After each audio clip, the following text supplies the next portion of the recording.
I would like to start off with an actual country western shirt that was done. Normally on the country western, the placket is normally a box pleat, and that's because in a lot of designs the actual yokes are tucked underneath the plackets. So what happens is both sides are folded to the right side, and that's the difference between that and a standard. A standard could be folded to the wrong or right side, but in country western, when the yokes are wide, normally they're folded underneath the box pleats. Now in this particular case here, I'm going to outline a little bit, see if you can kind of see the yoke here a little bit. But and normally when you're finishing your yokes, you only have to really clean finish the edges that are going to be seen by the public. Obviously the part in the yoke is tucked under in the shoulder seam, and the same with the seams in the sleeve. They're always inside, so you don't have to worry about finish. Now the more intricate this design gets, the harder it's going to be. You really have to have a lot of finesse. There are techniques to folding all kinds of designs in country western, as you're going to see here shortly. And we'll get into a little bit about the drafting, just a general overview, since this is basically a little tutorial for the people that have purchased the custom pattern. But that's a little bit of it. We're going to get into the actual pattern and the setup of this front placket and how they may or may not be tucked in.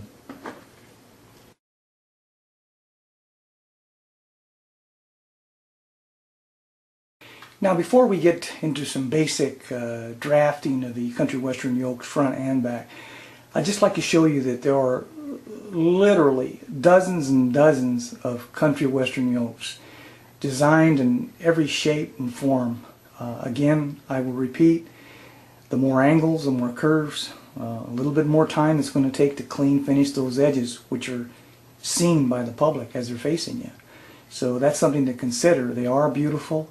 A lot of the talent comes in the hand embroidery or rhinestone, painting, hand painting. You can see some of the ones on our countrywestern.com site. We have some samples on there, some hand painted stuff, some beautiful stuff.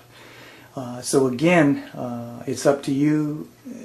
It's just up to your mind what it can create. Anything that can be created and put on that standard front and clean finish so it looks nice, it's capable. So I just wanted to show you a few, and now we'll get into a little bit of how you can draft some of these styles.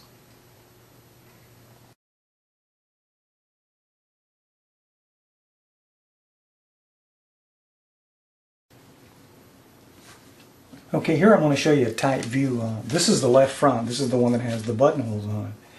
And here's the yoke, country western yoke in the front. Very simple. So this edge would be clean finished.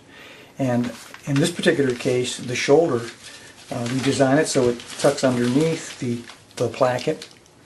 And you line it up with the shoulder. And remember, I said that only this piece has to be clean finished before you tuck it underneath the placket. And then obviously you would do your head stitching or your 1/4 inch top stitching however you want. And this would be pretty easy, pretty quick. And you would do the same on the other side.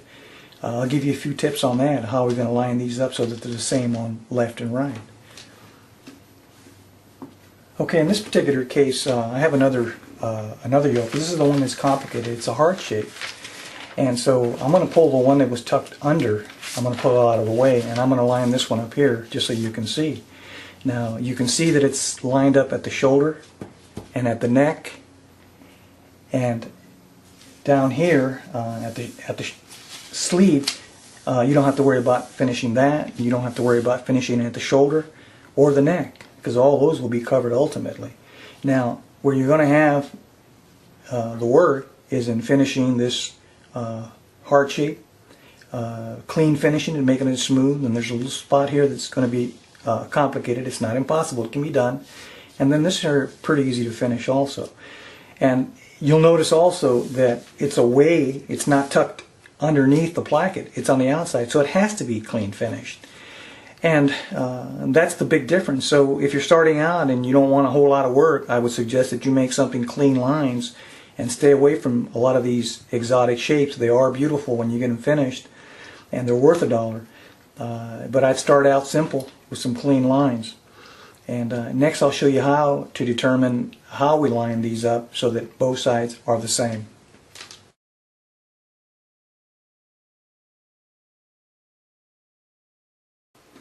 Okay, once you've designed your front yokes, your country western yokes, obviously you've cut the fabrics, and make sure when you cut the fabrics that the right side is going to be up. So if you're folding the fabric right sides to right sides, just make sure that you test and make sure that it's going to be correct. Now in this case here, the shoulder is lined up, the neck is going to be covered, and the sleeve area will be covered. So what you do is you finish these completely, finish both sides. This is the buttonhole and this is the button side. And what I would do is I would finish one, clean finish, and what I would do is I would, in this case I would pin. I normally don't pin anything except in this case here. You would pin them. Now notice up here I've lined everything up, make sure it's the same. That's why I do this a lot of times extended, so I have some kind of base to work from. So these patterns are the same from top to bottom, and I have a weight holding them down, so I would pin these. And then after finishing the buttonhole side, what I would do is I would take a reference point. In this case here I'm using the point, and I put it on my placket and make sure that it's right. And when you tack this one down also, again, make sure that they line up perfect. And if not, you'll have to adjust them. If you have to bring it away from the shoulder just a 1/16 or an 1/8, whatever it is, because you have 1/2 inch seam allowances there. So this is the way to line them up. Once they're pinned and lined up, then what you would do is you would go ahead and you would edge stitch. Now this one here is, you'd edge stitch along the clean finish that you've done all the way around, and basically up to here only. And then I would just use a 1/4 inch tack stitch on the shoulder, 1/4 inch tack stitch on the sleeve area, and do the same on this side here. And you'll always finish in parts in the flat stage. The back is the same way. It's all done in the flat stage before you assemble the side seams or even the shoulders. You make sure everything lines up perfect.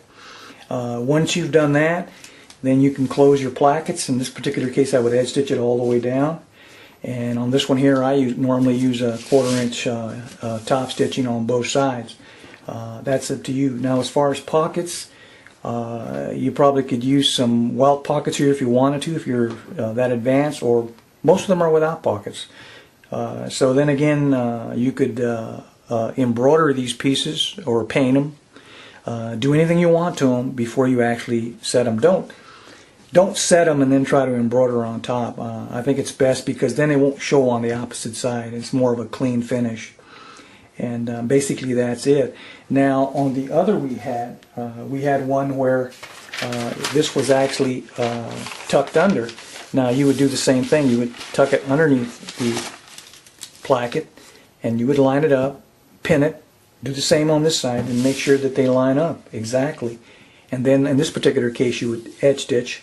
Now you'd edge stitch it all the way underneath the placket, the sleeve, and even at the neckline, and do the same on this side, and then I would close the front plackets.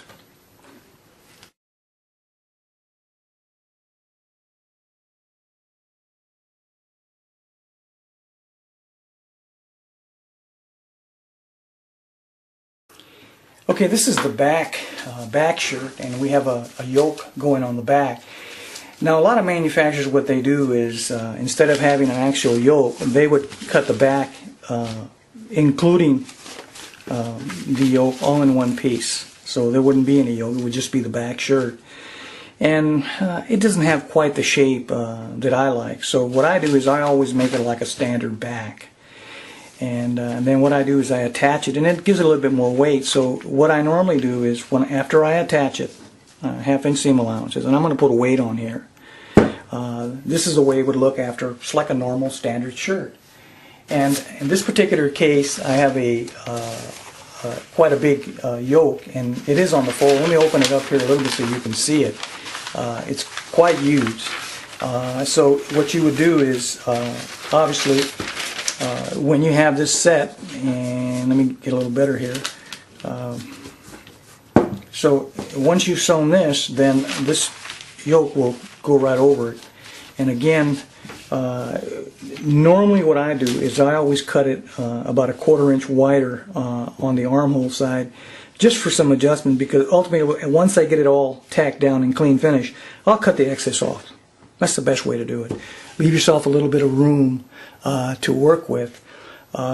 So again, just remember, once you set it, once you've sewn your back, let me do it again, you've sewn the back like a standard shirt, and the yoke has been designed for it, and you would set it, you would open it up, it's on the fold, and again I said there's about a 1/4 inch wider here that I would cut off ultimately, but again you're going to have to clean finish this part that's showing to the public, and of course this will be on the fold, and that's how cut and dry it really is. Again, if you're putting any embroidery, I would embroider these pieces before you actually put it on the shirt. That's up to you. I like it to be clean inside and not show all the threads and stuff. And in this particular case you have a lot of weight and body because you actually have two yokes. You have the standard yoke, and then you have your actual country western yoke right on top of that, and it's hidden, so you don't even see the bottom. No one really even knows.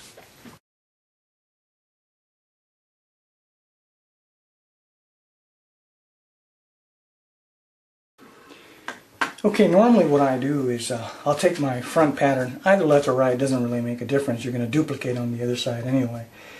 But normally when I'm doing this process, I normally have a white pad underneath. My pad is, have you seen in some of my videos, I iron on it, I cut on it, I draft on it. It's a pad that I made from some laundry material, and I've used it for years. But if you didn't have that, you could put newspaper underneath so that you could perforate with your needle wheel. And this is a needle wheel, and I'll show you how to use that here shortly. Now, besides the newspaper, you'll need a piece of scrap paper. Cut it, you don't have to be too accurate about it, so that you can put it underneath and cover basically the yoke area that you're going to design. And normally I'll put a weight on it. Now, there are some tools. I'm pretty much a freehand person, but you can get into using some French curves. There's all different types. Use your imagination. There's no right or wrong. Designing is kind of an open thing. But just to show you, I could, in this case I want it to be tucked under, so I would start in the bottom, and I might just start with a line. in fact, I might just come like this over and into the side seam, and then you can see it's kind of rounded. And when I do that, then what I would do, I have my piece underneath, and what I'll do is I'll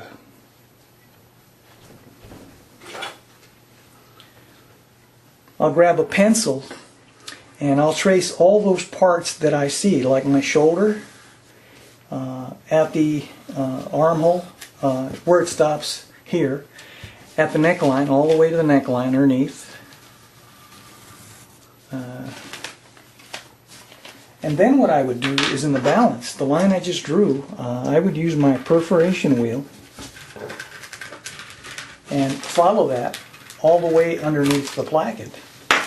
And I draw a line here so I know it's going to be underneath. And check it out, and there it is.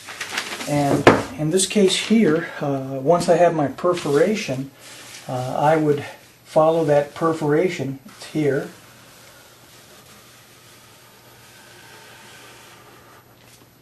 And then I would cut it out. And that's how simple it is, and that's just one design. Now you can imagine all the variations of this design. This is around. You could do all kinds of things. That's up to your imagination. So that's just the basics. And here shortly I'll show you how I do the back. Now in the back I would use the same procedure. If you don't have anything, you can use newspaper or a pad underneath with some kind of thickness to it. But since I use a two-part on the back shirt, I would first sew my yoke onto my shirt back. And then normally what I do is once I press it open and everything, what I normally do is I edge stitch to give it a nice firm foundation. And once that is done, just like you did on the front, you would create the angle you want or the style you want And then you'd put your scrap paper underneath, and then you would just trace. You can either do it with a needle wheel, part of it, and that part which is not in the center here, you can just trace around it with a pencil and then just cut it out. And that's how simple it is. And again, you can create, I normally do it this way. Now, if you have a standard pattern that's all one piece, then just put your scrap and just go right underneath and just copy from where you want to start to the top, around the neck, the shoulder, and the armhole. And there's unlimited designing potential here. The thing I don't like about this, when it's all one piece, is that when you, well, you can, I usually like to embroider, paint, and anything I'm going to do to that yoke, before I attach it to my back, I always do it on the yoke separately. I don't like to have a ugly looking thread underneath it inside. I always say that my shirts you can wear inside out because they're clean finish. And that's the story on that. Now, I know some manufacturers, they would actually cut this pattern. They would have two parts and they would put a seam allowance, and it's like impossible to sew those things together. So shirt makers that do it for a living, they don't have time to take hours to do something. This is very quick to do, very quick to design.